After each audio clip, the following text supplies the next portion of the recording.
Ir aš galvoju, kad imant tai bendrai, reiškia, Lietuvoje, kalbant apie teisėsaugos problemas ir kurios tęsiasi metai iš metų, pasitikėjimas teisėsauga yra labai žemas, apklausas tą rodo.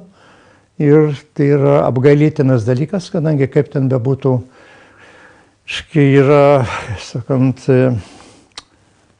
teisėsauga, teisė yra pats valstybės pagrindas. Ir jeigu kad piliečiai savo teisėsaugą nepasitikė ir, kaip sakant, tai nėra pagrindas valstybės sprendimuose, tai yra apgailėtina padėtis ir aš, kaip sakant, nesigilindamas toliau, nes jau yra prirašyta, prikalbėta ir prisvarstyta.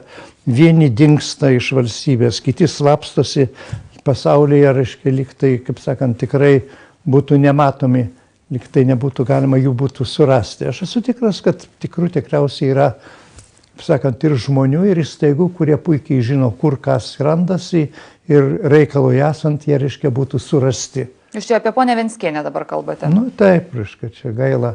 Aš jau nenoriu iš viso jau nei skaityti, nei girdėti, nei kalbėti.